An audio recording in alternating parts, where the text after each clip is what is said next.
Let's talk about nonverbal codes. So, I'll be going over 7 types of nonverbal codes.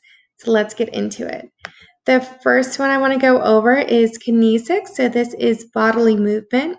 And this is anything that you can perceive on your body as moving. It doesn't have to be your entire body, it can be things like eye contact. So, eye contact is very culturally determined on what is appropriate and what is inappropriate for eye contact. You can also think about your own relationship and when somebody doesn't make eye contact with you, how does it make you feel? And so thinking about that. I also want you to think about the facial expressions. So if you're like me, then I am very easy to read. So if I like you, you can tell because I'm probably smiling at you, I'm looking at you, I'm laughing at your jokes. But if I don't like you, I can't really feign interest that well. I can't hide when I'm upset that well. Everybody's like, oh, we know something's up with you. And so just thinking about how much you are a self monitor with your facial expressions.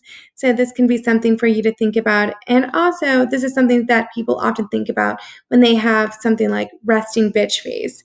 They may not be monitoring it, or they may not be fully aware of what their facial expressions come off as, or not capable of changing it all the time.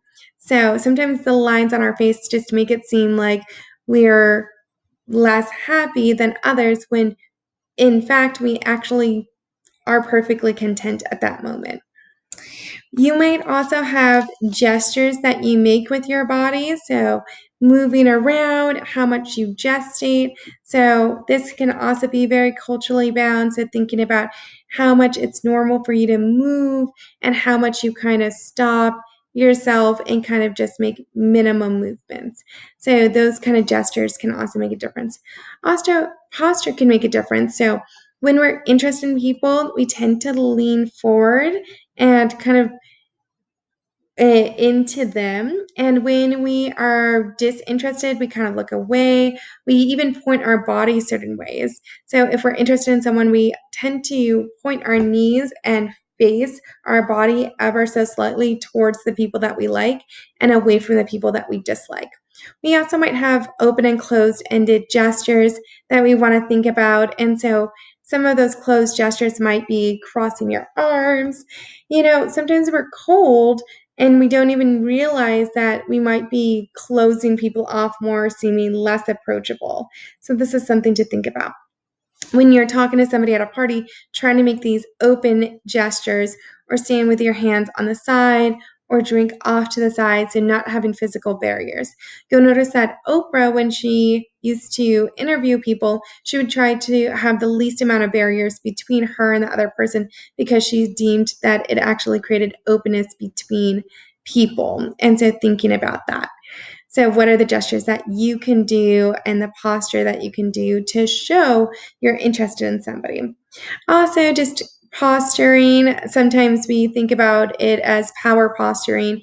Sometimes people spread themselves out to command more territory. Some people try to make themselves look taller because being tall is deemed as having more power.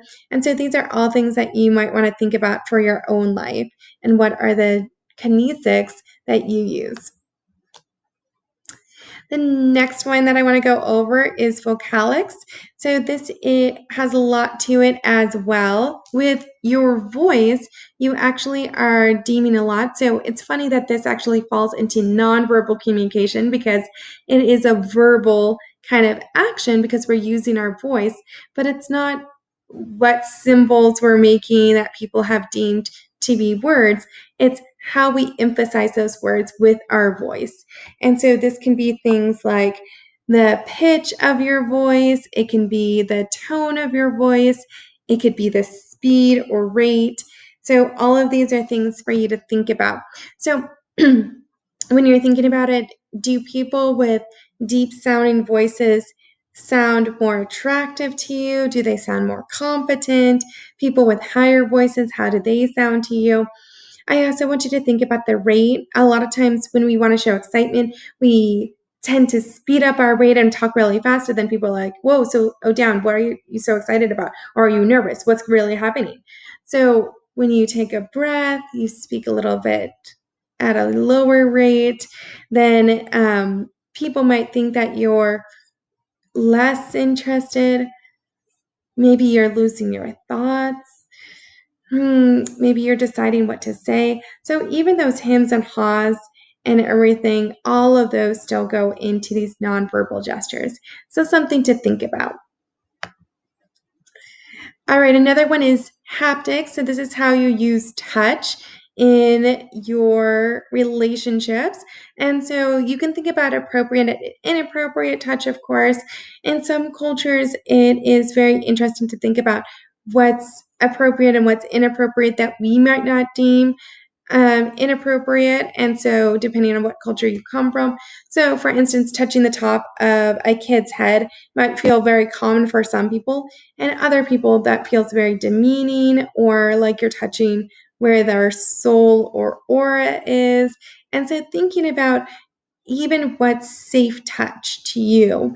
And so a lot of people in the US deem upper arm as safe touch, or upper back sometimes, as long as people don't linger.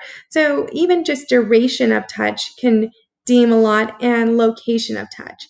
So thinking about how you can deem if you're interested in someone, or if you're trying to convey comfort. It'd be really weird if you didn't touch the person, didn't comfort them physically.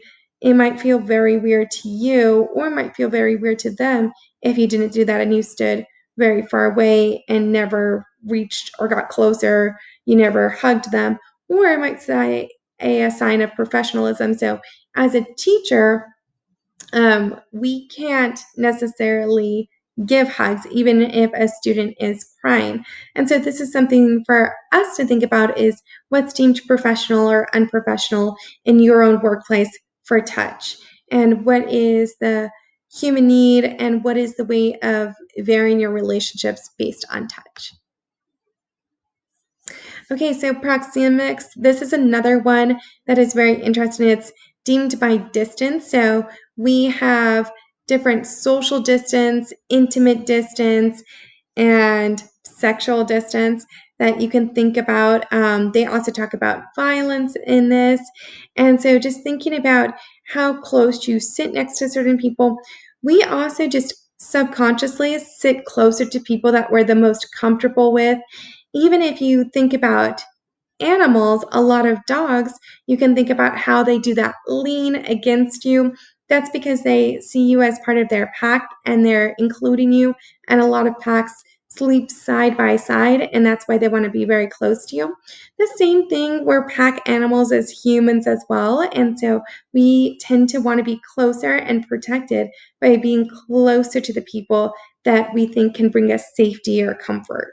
And so this can also deem your relationship a bit. There's also different cultures that, it's very natural to almost smell each other's breath. You're so close to each other while talking, and it doesn't necessarily mean you're about to kiss.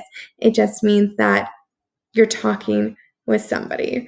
And so also just note how different cultures will have different rules for proxemics. All right, so physical appearance. So, this is the time to just think about how you look. Not really, though. It's not about just this genuine scale of, hey, am I hot or not? It's also, what are the things that I do to change my physical appearance? So the fact that I curled my hair says something. It not only is something to say, oh, I like the way that it looks, but it also is telling the rest of the world, hey, I took time to curl my hair. And so it says that I took time to care about my appearance, and what is that communicating ultimately. Also, you'll notice that a lot of academics wear glasses, and this can communicate a lot. So what does it say? It doesn't mean necessarily just that we read a lot and we ruin our eyesight.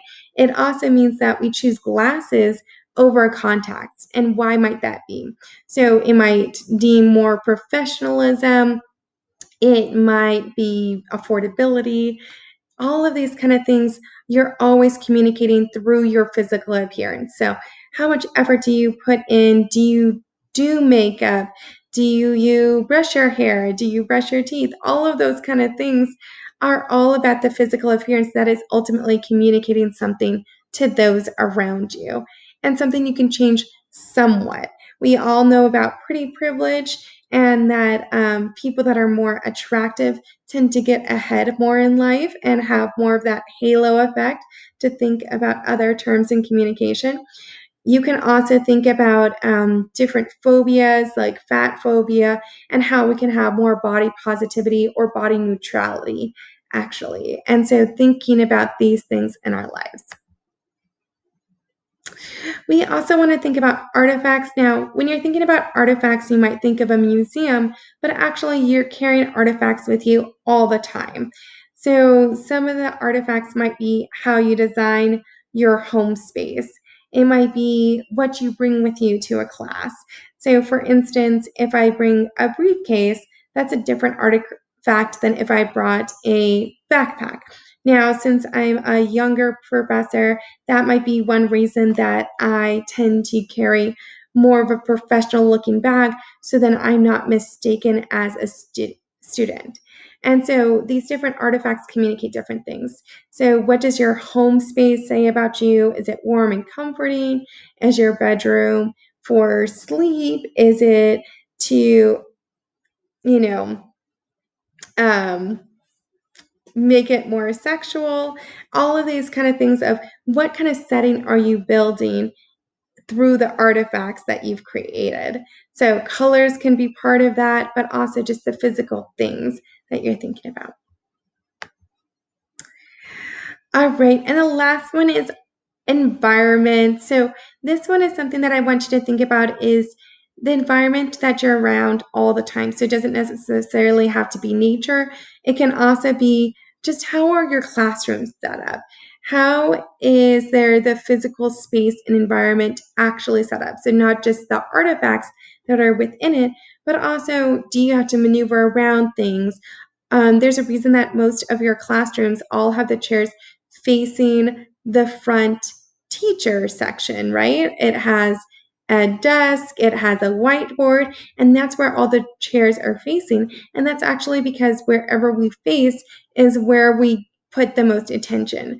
So if you're in a classroom that has more of the table configuration where you're in groups, you might find that you're talking more to other people at those tables than when you're in rows.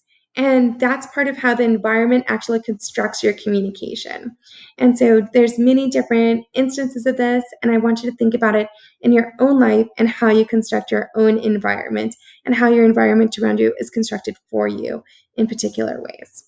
So those are 7 different parts of communication that are nonverbal, and I want you to think about them in your own life.